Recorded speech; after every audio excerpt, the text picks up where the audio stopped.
The tragic and heart-wrenching murder of Dennis Jurgens adopted into a nightmare.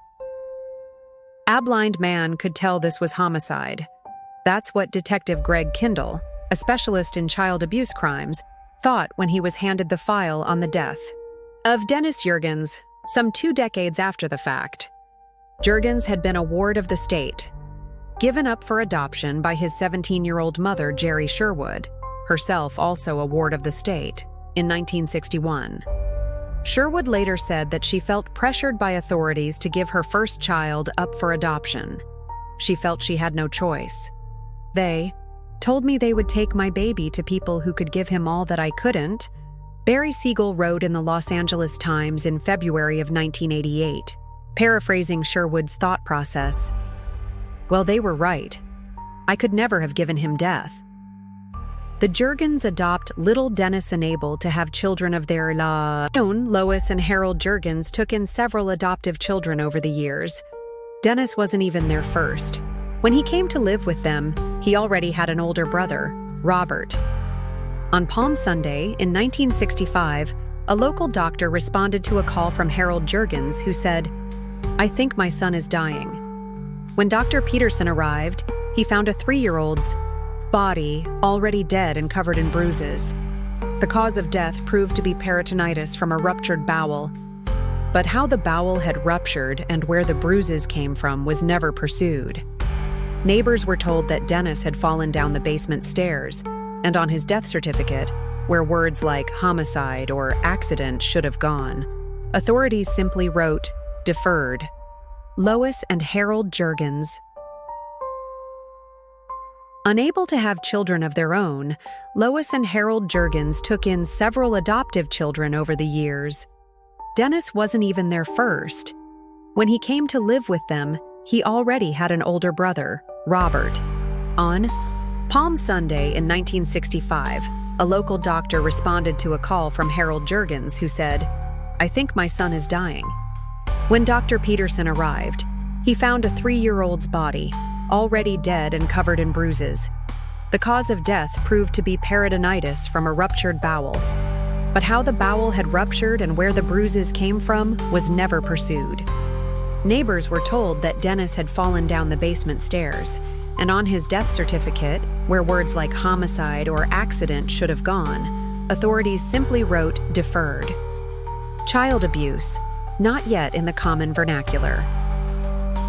In the 1960s, writes Murderpedia.org, the term child abuse had not yet been coined, and no one, not even medical professionals and teachers, was required to report suspicions. There was an investigation, and Robert was temporarily removed from the Jurgens home, but no charges were filed, and Dennis was buried in nearby St. Mary's Cemetery.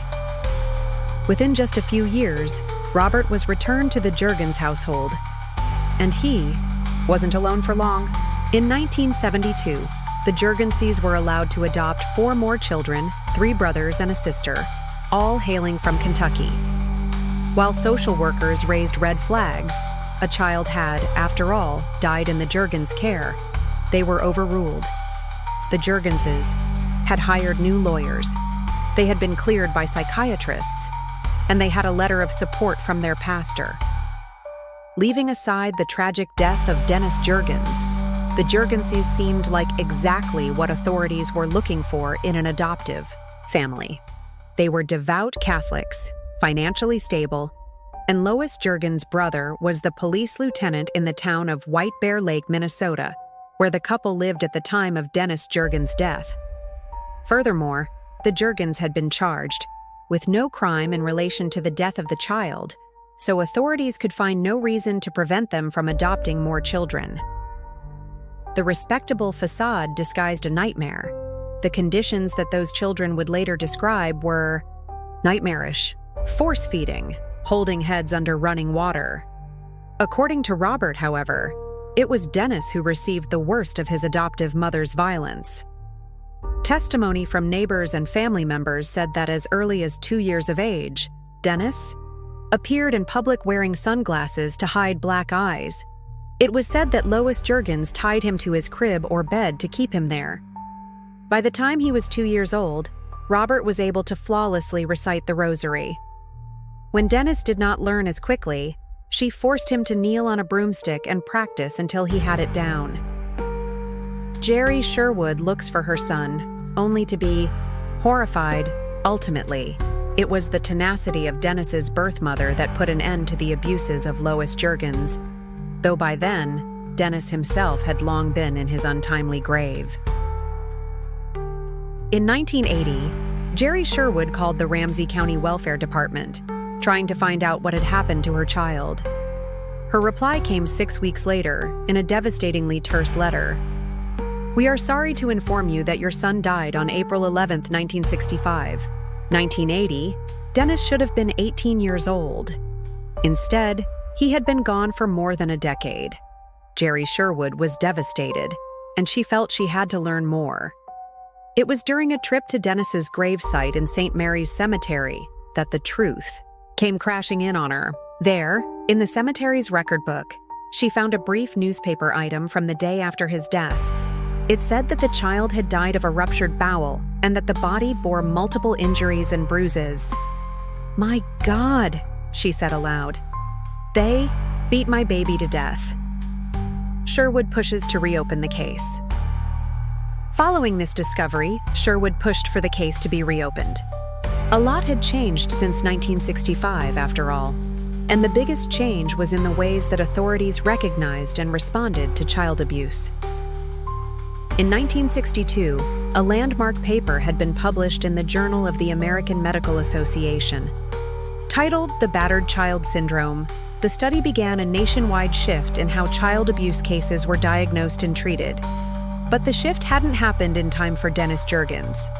In fact, it wasn't until 1971 that the term battered child syndrome made its way into a case before the Minnesota Supreme Court, and 1975 when Minnesota adopted legislation requiring doctors to report on the mistreatment of minors by their guardians. By then, Dennis Jurgens had already been dead for a decade. When Sherwood brought the case back to the attention of the authorities, however, this sea change had already taken root. The response was very different than it had been more than a decade before, when Dr. Peterson arrived to find a 3-year-old dead. It didn't take long for the investigation to conclude that the child's death had not been an accident, but murder, and that it was the result not of an isolated incident, but a pattern of abuse that also made victims of the Jurgens' other adopted children. Lois Jurgens goes to trial on May 12, 1987. Lois Jurgens went to trial for the murder of 3-year-old Dennis, some 21 years after his death.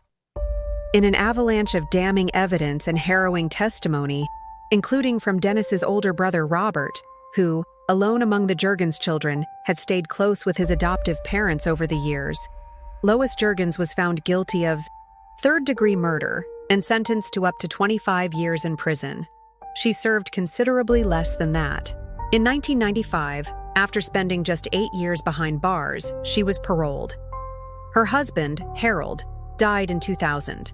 There was some initial suspicion that she had poisoned him, but the coroner's report ruled that out, and she lived the rest of her life as a widow, dying at age 87 in 2013. Though justice came late for Dennis Jurgens, Jerry Sherwood, and the rest of the children abused by Lois Jurgens, the case became a landmark in the history of child abuse law. While it's too much to say that such a tragedy could never happen again, the safeguards in place now are far sturdier than those that failed Dennis Jurgens. Barry Siegel, who reported on the case for the Los Angeles Times, went on to write a 1990 book about the incident, A Death in White Bear Lake. The story was also turned into a TV movie in 1992, starring Beverly D'Angelo, and a stage play in 2005. So, while Dennis Jurgens is gone, the bubbly, sturdy boy that he was in, his brief life is not forgotten.